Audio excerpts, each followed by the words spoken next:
ચાલો ઓકે। આજે જે બજાણાના ખેડૂતોની એક સમસ્યા છે, રેલવે જે પોતાની કમ્પાઉન્ડ વોલના કારણે તાર ફેન્સિંગ કરી છે, એના કારણે જે એમના ખેતરે જવાનો રસ્તો છે એ ખેતરે જવાના રસ્તાના તમામ રસ્તાઓ બંધ થઈ ગયા છે। એના કારણે ખેડૂતોને ખૂબ મોટી હાલાકી વેઠવી પડે છે।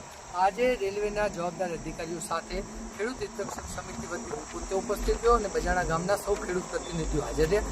એમની સાથે ખૂબ સારી રીતે આખા ઇસ્યુને લઈને ખૂબ સારી રીતે સહજ રીતે વાત થઈ।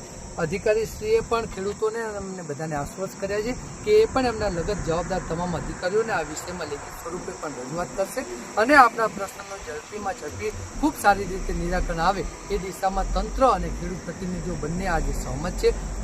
રેલવેના પ્રતિનિધિ દ્વારા ખૂબ સારી રીતે 1 કલાકથી વધારે સમય આપી અને ખેડૂતોના આખા પ્રશ્નને ખૂબ ગંભીરતાથી સાંભળવામાં આવ્યો છે અને આ બાબતે આ ગામના ખેડૂત પ્રતિનિધિ અર્જુનભાઈ પ્રસાદભાઈ ચાવડાએ માન્ય મામલતદાર સાહેબ થ્રુ તમામ અધિકારીઓને આ પ્રશ્નને લઈને રજૂઆત કરેલી છે અને આવનાર સોમવારે પણ અમે જિલ્લા કલેક્ટર સાહેબને આ બાબતે લેખિત રજૂઆત અર્થે જવાના છીએ અને આ આખા વિષયને લઈ તંત્ર વચ્ચે અને અમારા વચ્ચે સમન્વય થઈ અને જે ખેતરે જવાના અમારા રસ્તાઓ જે લીગલ પેજ પર ઉપસ્થિત છે એ રસ્તાઓ અમને પુનઃ મળે એ દિશામાં તંત્ર અમને સાથ અને સહકાર આપે એ જ અમારી રજૂઆત છે।